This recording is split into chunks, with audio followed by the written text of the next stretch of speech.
Hello friends, जैसा कि आप जानते हो कि हम अब ग्रामर पर वीडियोस बना रहे हैं। तो आओ स्लाइड्स के माध्यम से देखते हैं कि आज ग्रामर के कौन-कौन से पहलू को हम छू रहे हैं। तो दोस्तों, आज हम बात करेंगे प्रोनाउंस की, यानी सर्वनाम की। A detailed explanation about pronouns. इसकी डेफिनेशन इस प्रकार है: a pronoun is a word that replaces a noun to avoid repetition in a sentence. सर्वनाम वह शब्द है जो संज्ञा के स्थान पर प्रयोग होता है ताकि वाक्य में दोहराव से बचा जा सके। प्रोनाउंस कैन बी सिंगुलर और प्लूरल। सिंगुलर है आई, ही, शी, इट, और प्लूरल है वी, दे, अस। इसके एग्जाम्पल देखते हैं। Without pronoun, Ravi is a student, Ravi studies hard, Ravi wants to be a doctor. यहाँ पर हमने 3 बार रवि का प्रयोग किया है। अगर हम इसको प्रोनाउन के साथ यूज करें, प्रोनाउन का प्रयोग करें, तो ऐसे बोलेंगे: Ravi is a student, he studies hard, he wants to be a doctor. तो यहाँ पर he is a pronoun used in place of Ravi. तो दोस्तों, इसी प्रकार किसी नाम को बार बार दोहराना जो है उसको कम करने के लिए हम प्रोनाउन का प्रयोग करते हैं। तो ये बात आप नोट करें कि प्रोनाउन क्या होता है। तो आइए दोस्तों, अब बात करते हैं टाइप्स ऑफ प्रोनाउंस, सर्वनाम के प्रकार। सबसे पहले है पर्सनल प्रोनाउंस, यानी व्यक्तिवाचक सर्वनाम। It is used to refer to specific people और थिंग्स।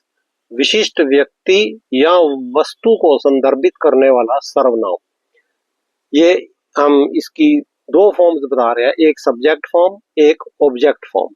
सब्जेक्ट फॉर्म है I, we, you, he, she, it, they, और इन्हीं की ऑब्जेक्ट फॉर्म है जो हम पैसिव वॉइस में भी यूज करते हैं: me, us, you, him, her, it, them.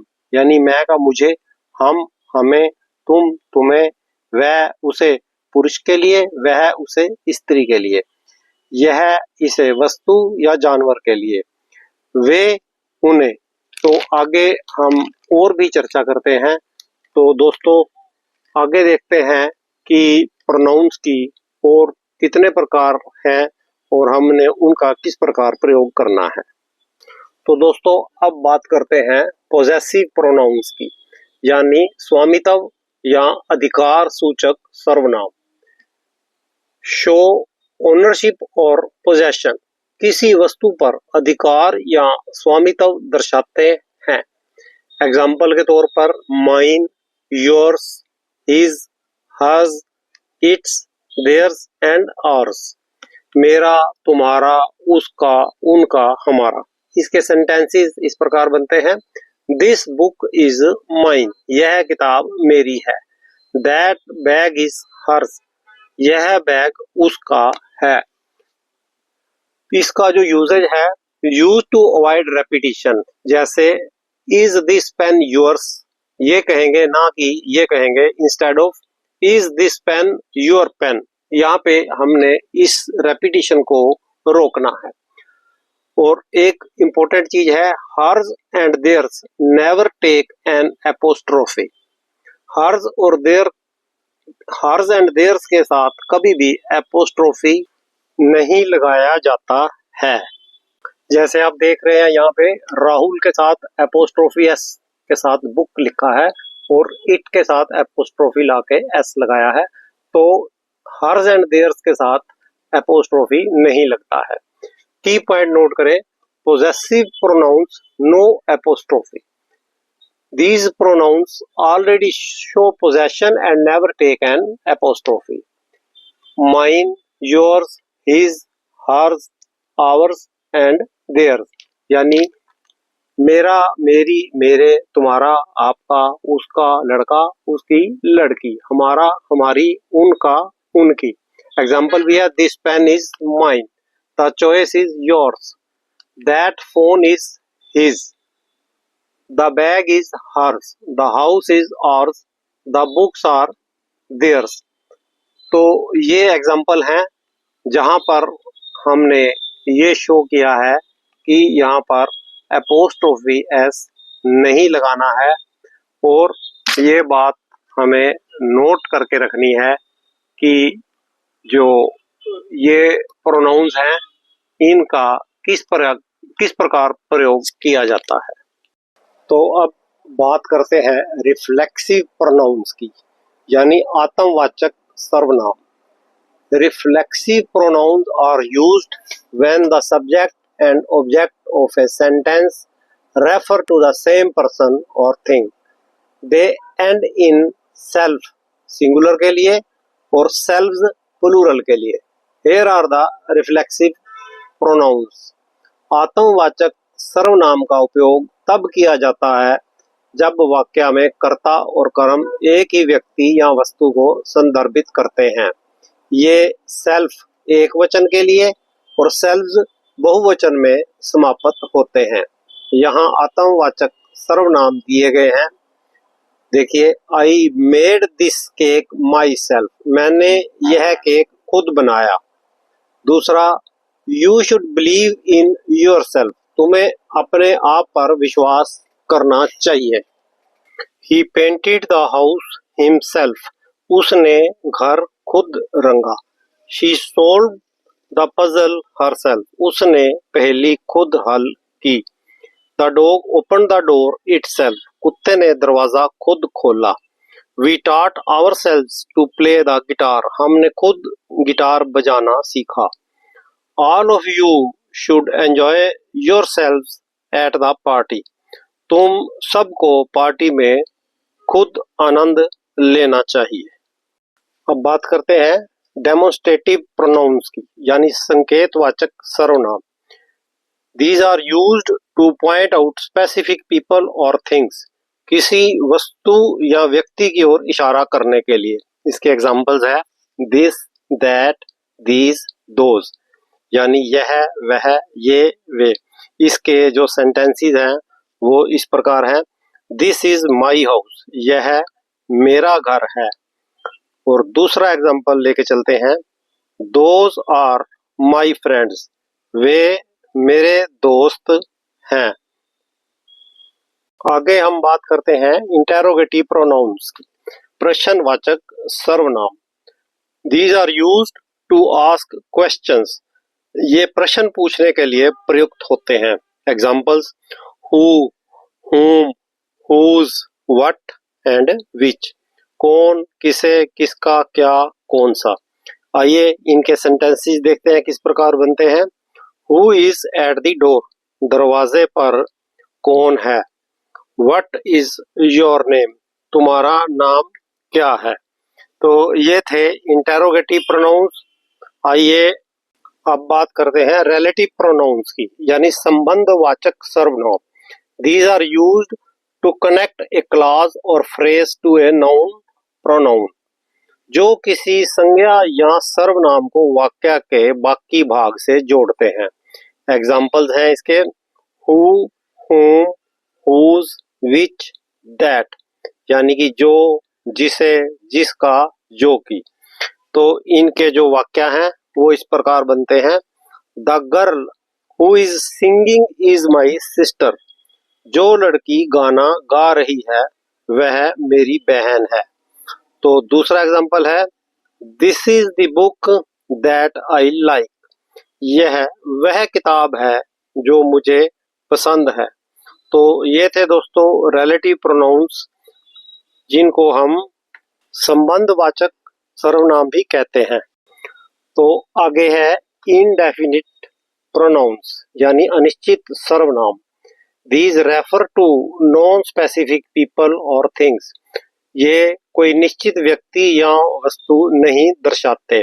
इसके एग्जाम्पल हैं someone यानी कोई, anyone कोई भी, everyone हर कोई या सब लोग, nobody कोई नहीं, anything कुछ भी, something कुछ। एग्जाम्पल्स के जो सेंटेंसेस हैं वो ऐसे हैं someone is at the door, दरवाजे पर कोई है। दूसरा एग्जाम्पल है नथिंग इज इम्पॉसिबल, कुछ भी असंभव नहीं है। तो ये एग्जाम्पल्स थे इनडेफिनेट प्रोनाउंस की। तो आइए आगे देखते हैं रेसिप्रोकल प्रोनाउंस यानी पारस्परिक सर्वनाम। इसकी डेफिनेशन इस प्रकार है, reciprocal pronouns are used when two or more people are doing the same thing to each other. They show a mutual action or relationship. इसका हिंदी में मतलब है, जब दो या अधिक व्यक्ति एक दूसरे के लिए वही क्रिया करते हैं तब हम रेसिप्रोकल प्रोनाउंस यानी पारस्परिक सर्वनाम का प्रयोग करते हैं।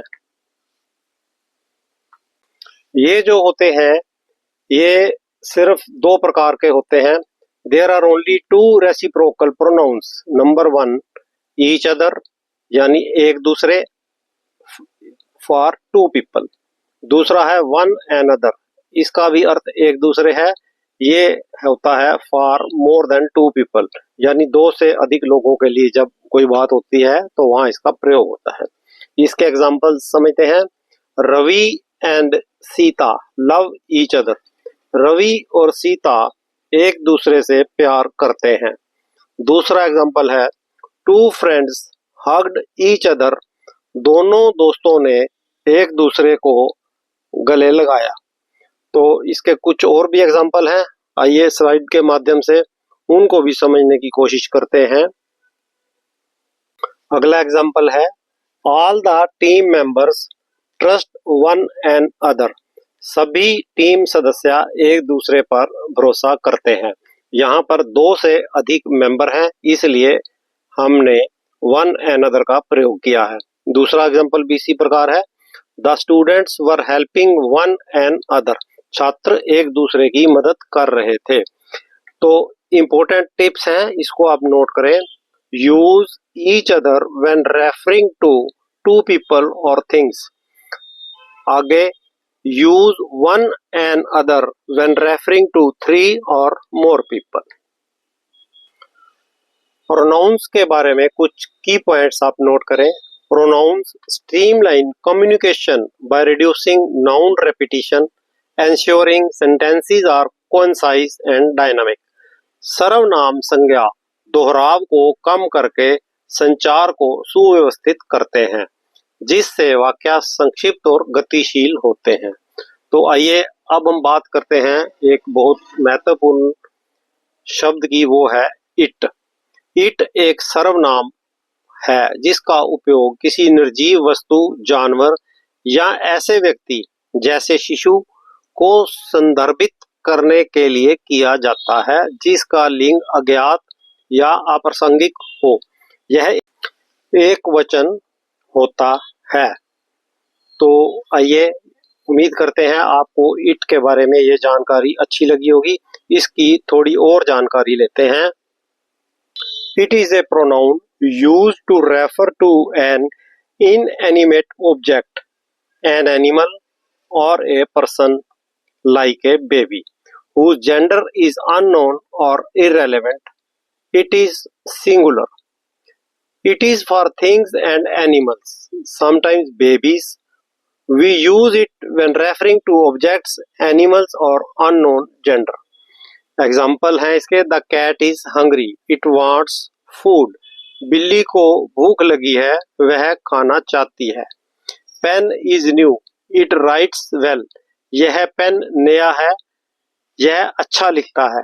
तो यहाँ पर हमने पेन शब्द को रिपीट ना करके हमने प्रोनाउन इट का प्रयोग किया है। और नवजन्मे बच्चे जिनका लिंग नहीं पता होता तब तक उसको इट से संबोधित किया जाता है। For animals, we use it when referring to an animal whose gender is not known. Like, look at that bird, it is singing beautifully. However, if it is a pet and the gender is known, people often use he or she. For example, my dog loves his toy. जानवर के लिए जब किसी जानवर का लिंग अज्ञात हो तो हम इट का उपयोग करते हैं। जैसे, उस पक्षी को देखो, वह बहुत सुंदर गा रहा है।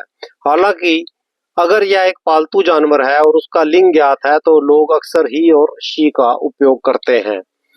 उदाहरण के लिए, मेरा कुत्ता अपने खिलौने से प्यार करता है। तो ये था इट का प्रयोग।